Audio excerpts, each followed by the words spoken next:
सभी को मेरा हार्दिक अभिनंदन कि आपने मुझे मौका दिया यहाँ पे उपस्थित होने का। मैं अखिल भारतीय ग्राहक पंचायत एक संगठन है राष्ट्रीय स्तर पे, उसमें कार्यरत हूँ। हमने वहाँ पे दौसा डिस्ट्रिक्ट में आरटीआई के तहत एक सूचना ली थी। हमारे जो कार्यकर्ता हैं वहाँ पे गए थे और दौसा डिस्ट्रिक्ट सिकंदरा बांदीकुई एक क्षेत्र है। तो वहाँ बांदीकुई में हमारे कार्यकर्ता जब हेल्थ एक्टिविस्ट हैं तो वहाँ पे वो देख रहे थे, तो पता चला कि एक गांव में करीब करीब सभी महिलाओं का यूट्रस निकाला जा चुका था और उनकी प्रॉब्लम हो रही थी, किसी का जी मचलाना, उल्टी और इस प्रकार की प्रॉब्लम्स उनको क्रिएट हो रही थी। तो हमने एक आरटीआई में सूचना मांगी कि वहाँ पे दौसा में 5 हॉस्पिटल हैं, मेजर हॉस्पिटल्स हैं, उनमें जो ऑपरेट वगैरह सारी प्रोसीडिंग्स होती है। तो उन 5 प्राइवेट हॉस्पिटल्स में हमने आरटीआई के तहत सूचना मांगी और उस सूचना में ये आया कि हमने ये मांगा कि कितने ऑपरेशन आपके हॉस्पिटल में अभी तक हुए हैं लास्ट 6 मंथ में, और लास्ट 6 मंथ में कितने ऑपरेशन हुए टोटल और उनमें यूट्रस के केसेस कितने। तो पता चला कि करीब करीब 90% केसेस में यूट्रस के थे। 100% ऑपरेशंस में 90% केसेस में यूट्रस निकाल दिया उन्होंने। अब वो जो यूट्रस निकाला था उसका कोई मेन इश्यू नहीं था उसको निकालने के लिए, बिना किसी प्रायर इन्वेस्टिगेशन के। जस्ट उनको जो डाउट्स होते हैं प्राइवेट हॉस्पिटल्स में फॉर गेटिंग द मनी, तो डाउट्स को एक कमीशन रहता है उनका, तो उस हिसाब से कमीशन 2000 से 1500 रुपए के बीच में वो गांव में जो भी महिलाएं होती हैं, बोलती है मेरे पेट में दर्द हो रहा है या जी मचला रहा है या उठा नहीं जाता है, कार्य क्षमता में कमी होती है, तो वो लोग उनको ले जाते हैं हॉस्पिटल और हॉस्पिटल ले जाके और वो डायरेक्ट डॉक्टर हल्की सी इन्वेस्टिगेशन करता है, बोले आपके पेट में दर्द है और हमने इन्वेस्टिगेशन किया और आपके कैंसर हो सकता है और ये ब्लास्ट हो सकती है, तो आपके तकलीफ है, अदरवाइज आप मर भी जाएंगे अगर 2-3 दिन के अंदर ऑपरेशन नहीं कराया, दैट इज वेरी डेंजरस। उस प्रकार का भय दिखा के उनको और उनसे पैसा ऐंठने के चक्कर में उनका ऑपरेशन कर देते हैं और उनसे अंगूठा लगवा लेते हैं ऑपरेशन के लिए। तो वो सारी चीजें जब देखी तो हमने एक गांव में फाइंडिंग की, पता चला कि एक गांव में तो करीब करीब सारी जितनी भी महिलाएं थी उनमें से किसी भी महिला के यूट्रस नहीं था और all of the womens are facing this problem. जो प्रॉब्लम उनके पहले से एग्जिस्ट थी वो प्रॉब्लम वापस से वो की वही प्रॉब्लम थी, कंटिन्यू थी, लेकिन उस प्रॉब्लम में उनको कोई बेनिफिट नहीं मिला और उनका अननेसेसरी यूट्रस उन्होंने निकाल दिया था। तो हमने जो फैक्ट फाइंडिंग की थी वहां पे ऐसा 226 महिलाओं का यूट्रस निकाला जा चुका था जिसकी कोई आवश्यकता नहीं थी, तो 90% के करीब था और वहां हॉस्पिटल्स में 5000 से 15000 20,000 रुपए तक की उनसे यूट्रस के ऑपरेशन की फीस ली जाती थी। केवल ये यूट्रस निकालने का इसलिए कि अगर पेट के दर्द की अगर कोई दवाई देंगे या कोई क्योर करेंगे तो हो सकता है वो ठीक हो जाएगी, लेकिन उनको उनका पैसा नहीं मिलेगा। तो पैसा बनाने के लिए उन्होंने करीब करीब सभी महिलाएं जैसे ही आती उनका यूट्रस निकाला। इट इज वेरी सिंपल, उन्होंने निकाल के अलग डॉक्टर साहब बताएंगे क्या होता है प्रोसीजर, तो बाकी वो सारा प्रोसीजर था उनका। हमने जो आरटीआई में लिया उसमें Vijay hospital, Madan hospital, Balaji hospital, ये 3 हॉस्पिटल थे, इनसे हमने पूरा आरटीआई में डिटेल से लिया था। विजय हॉस्पिटल में अप्रैल में 27 यूट्रस के ऑपरेशन हुए, टोटल 30 थे जिसमें से 27 यूट्रस के थे। मई में 10 ऑपरेशन हुए, जून में 11 हुए, जुलाई में 6, अगस्त में 13 और सितंबर में 4। ऐसे मदान हॉस्पिटल में भी 27, 25, 30 लास्ट 6 मंथ के जो हमने आंकड़े लिए उन लास्ट 6 मंथ में मोर देन 90% के केसेस यूट्रस केसेस के थे। अब इनमें से सबसे बड़े चौंकाने वाले तथ्य ये थे कि जब हमने वहां पर जाकर देखा, HRLN की टीम भी गई थी, हमने वहां पे उनके एफिडेविट भी लिए थे महिलाओं के, तो ऐसी महिलाएं थी जिनके कोई बच्चा नहीं था, उनका भी उन्होंने यूट्रस निकाल दिया था। बहुत ज्यादा ऐसी स्थिति हो गई थी कि जो महिला अभी करीब 22 साल की उम्र थी उसकी और उसका यूट्रस निकाल दिया तो उससे वो कभी फ्यूचर में मां तो बन ही नहीं सकती और she is not fit for a mother. तो ऐसी ऐसी जो डायरेक्ट कंडीशंस थी उसको देखते हुए उसे चौंकाने वाले ऐसे तथ्य नजर आए। फिर हमने उसके लिए डिस्ट्रिक्ट कलेक्टर था, और डिस्ट्रिक्ट कलेक्टर को हमने एक एप्लीकेशन दी कि इसके ऊपर इन्वेस्टिगेशन की जाए और एक टीम कंडक्ट की जाए, टीम गठित की जाए कि ऐसा क्यों हो रहा है कि सभी लोग प्राइवेट हॉस्पिटल्स में भग रहे हैं और वहां पे ऑपरेशन हो रहे हैं, और वो डायरेक्ट डॉक्टर क्या एलिजिबल है ऑपरेशन के लिए, नहीं है। तो डिस्ट्रिक्ट कलेक्टर ने एक CMHO लेवल पे, डिस्ट्रिक्ट लेवल पे कमेटी गठित की, लेकिन उस कमेटी से we are not happy because उस वहां पे क्या जो एनेस्थेशियन होते हैं, एनेस्थेशियन एक गवर्नमेंट हॉस्पिटल के ही थे, वही एनेस्थेशियन सारे प्राइवेट हॉस्पिटल्स में जा जाके एनेस्थेशियन करते थे, वो भी उस टीम के मेंबर थे। तो वो अपने अगेंस्ट ऐसी कोई भी फैक्ट फाइंडिंग आने नहीं देंगे कि ये गलत ऑपरेशन हुआ है, ऐसा कुछ था। तो CMHO की टीम थी, CMHO टीम में उसमें लास्ट में कंक्लूजन निकला, उसमें सारी फाइंडिंग्स है कि भाई इतने ऑपरेशन हुए, इतने यूट्रस के थे, वो जो हमारे आंकड़े थे क्योंकि हमने RTI में ले रखे थे, तो वो सारे के सारे आंकड़े वो डिस्ट्रॉय भी नहीं कर सकते थे हॉस्पिटल वाले, और वो उसमें आ गए। लेकिन वो जो रिपोर्ट जो इन्होंने दी वो पूरी गोलमोल करने वाली थी, लेकिन जो उसका कंक्लूजन था उसमें खुद अपने को भी स्पष्ट हो जाएगा कि इसका जो कंक्लूजन था रिपोर्ट का, उसमें था प्राइवेट अस्पतालों पर सरकार का कोई नियंत्रण नहीं है। In Rajasthan there is no control of private hospital, because वहां पे एक क्लिनिकल एस्टेब्लिशमेंट एक्ट है, उसका ड्राफ्ट अभी तैयार हो गया था और मंजूरी भी हो गई थी उसको, लेकिन अभी तक वो इम्प्लीमेंट नहीं हो पा रहा।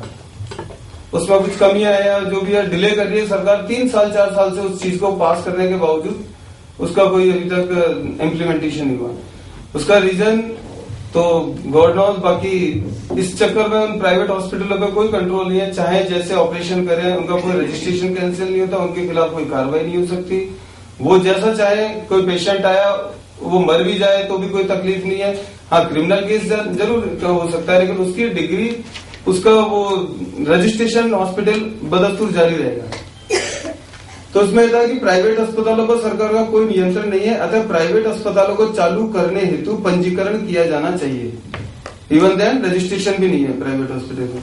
एवं किसी भी तरह की अनियमितता पाई जाने पर चिकित्सा विभाग को पंजीकरण प्रमाण पत्र निलंबित निरस्त किए जाने एवं संस्थान को सील किए जाने के अधिकार दिए जाने चाहिए, जिससे कि प्राइवेट अस्पतालों पर प्रभावी नियंत्रण रखा जा सके। दिस इज अ पोजीशन, और I want to suggest this point should B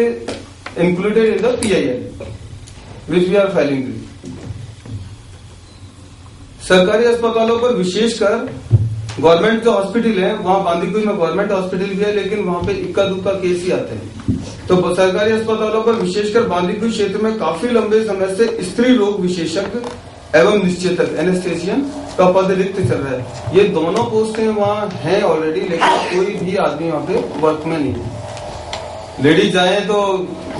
gents doctor रहते हैं, और एनेस्थेशियन है ही नहीं, तो एनेस्थेशियन के बिना वो ऑपरेट संभव नहीं है, तो वो सारे के सारे प्राइवेट हॉस्पिटल्स में जाते हैं। इवन देन गवर्नमेंट हॉस्पिटल वाले भी उन्हें रेफर कर देते हैं कि बेटर है वो मदान में चले जाएं, विजय हॉस्पिटल में चले जाएं, जो भी वॉटेवर हॉस्पिटल्स में। इसलिए रोग विशेषज्ञ एवं निश्चेतक का पद रिक्त चल रहा है, जिनको भी भरा जाना आवश्यक है, जिससे कि आम जनता को सरकारी सुविधाएं प्राप्त करने का विकल्प प्राप्त हो सके। एवं सरकारी अस्पतालों में पद रिक्त होने से मजबूरन जनता को प्राइवेट अस्पतालों का सहारा लेना पड़ता है। ऐसा करके इन्होंने एक फैक्ट फाइंडिंग की थी, और उस रिपोर्ट का अभी तक इवन देन इतना सारा प्रकरण हिंदुस्तान टाइम्स में, न्यूज़पेपर्स में पब्लिश हुआ, ETV पे हमारे राजस्थान में कंटिन्यू इसको दिखाया गया, लेकिन अभी तक उसका कोई रिजल्ट अभी तक नहीं आया, और ना ही अभी तक निश्चेतक और even then lady doctor appoint हो गई। इसके बाद में हम इस रिपोर्ट से खुश नहीं थे, क्योंकि इस रिपोर्ट में काफी इन्होंने मैनिपुलेशन किया था, और इन्होंने बयान लिए तो उन डॉक्टर्स को क्लीन चिट भी दी थी। उसमें जो हमने महिलाएं बताई थी कि इनको तो हमने एग्जैक्टली देखा है, इनका आप बयान लें, लेकिन इन्होंने कहा बयानों के आधार पर कुल 58 महिलाओं में से 52 अपने बच्चेदानी के ऑपरेशन से संतुष्ट थी, मतलब 58 में से 52 सेटिस्फाइड थी, लेकिन 6 महिलाएं असंतुष्ट थी। ऑपरेशन के बाद पेट दर्द, चक्कर आना आदि की शिकायतें बताई, जिनमें से 4 महिलाओं ने चिकित्सकों द्वारा कैंसर मृत्यु का भय दिखाने की बात कही। ये फैक्ट है कि वो सारे ऑपरेशन किए गए थे, उनमें उनको कैंसर या डेथ हो जाएगी तुम्हारी अगर आज के आज नहीं कराया ऑपरेशन, ये सारी चीजें एप्रीहेंशन दिखाकर उनका ऑपरेशन किया गया था। उसके बाद हमने CM से भी मिले और काफी हमने प्रयास किए, तो हमने एक स्टेट लेवल कमेटी कंडक्ट करने के लिए प्रपोजल दिया था। तो लास्ट अल्टीमेटली ये हुआ कि स्टेट लेवल कमेटी के लिए सीएम ने और ओएसडी जो सीएम के थे उन्होंने कहा कि हम जल्दी ही इसको एक स्टेट लेवल कमेटी कंडक्ट करेंगे और इस पूरे मामले की जांच करेगी कि क्यों इतने ऑपरेशन हुए और क्यों, क्या नेसेसरी थे ऑपरेशन, और ऑपरेशन करने से पहले क्या उनकी प्रिकॉशंस रखनी चाहिए थी, कौन कौन से टेस्ट होने चाहिए थे। डॉक्टर से भी हमने ओपिनियन ली, तो उनका भी यही था कि अगर आंख में कोई इन्फेक्शन है तो इसका अल्टरनेट ये नहीं है कि आंख को निकाल दिया जाए, नाक के ऊपर कोई फंसी है तो ये नहीं कि उसकी नाक काट दी जाए। उसी प्रकार यूट्रस में भी अगर कोई इन्फेक्शन है, कोई प्रॉब्लम है तो दैट शुड बी क्योरेबल। और इस प्रकार से उन्होंने अभी जो हमारे जो चिकित्सा मंत्री थे वहां पे स्टेट के, उनको भी कहा था, तो उन्होंने भी एश्योरेंस दिया था, अखबार में भी बड़ा सारा एक एडवर्टाइज वो स्टेटमेंट दिया कि हम जल्दी स्टेट लेवल कमेटी गठित कर रहे हैं और उसके ऊपर जांच होगी। लेकिन आज 1 साल हो गया, उस 1 साल में अभी तक ऐसी कोई स्टेट लेवल कमेटी अपॉइंट नहीं हो पाई और ना ही उसका कोई इन्वेस्टिगेशन है और ना ही उन डॉक्टर्स के खिलाफ कुछ हो पाया। इवन देन यहाँ तक जरूर हुआ कि जैसे ही हमने एक्शन लिया, अखबारों में न्यूज़पेपर में ये बात आई, ग्राहक पंचायत के कार्यकर्ता वहां पे जाकर पहुंचे,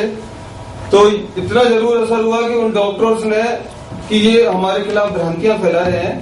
और हमारे को मिसगाइड कर रहे हैं, ये ऐसा कुछ भी नहीं हुआ। तो उन्होंने वहां पे स्ट्राइक कर दी 5 दिन डॉक्टर्स ने, और उनको कॉपरेट उन्होंने किया, वो केमिस्ट ने भी सबने कॉपरेट किया और वो स्ट्राइक के कारण 2 दिन तक वहां कोई काम नहीं हो पाया। खैर बेटर है कि ऐसे ऑपरेशन से तो बढ़िया है कि वो स्ट्राइक पे रहते ज्यादा ठीक था, लेकिन वो सारा विरोध जताने के लिए। ये मेरा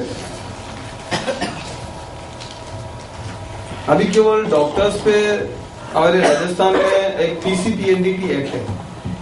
तो पीसीपीएनडीटी एक्ट में ये भ्रूण हत्या लिंग परीक्षण आदि करने के लिए, सोनोग्राफी मशीन वगैरह पे कंट्रोल करने के लिए अभी एक पावर जरूर दिए हैं, वो काफी इफेक्टिव है, लेकिन उसमें भी कुछ कमियां हैं कि पीसीपीएनडीटी एक्ट में 23(2) है। उस 23(2) में ये कहा गया है कि अगर किसी डॉक्टर्स के खिलाफ पीसीपीएनडीटी एक्ट में कार्रवाई होती है सेक्शन 3(4) में, तो जैसे ही कार्रवाई होती है और कोर्ट में वो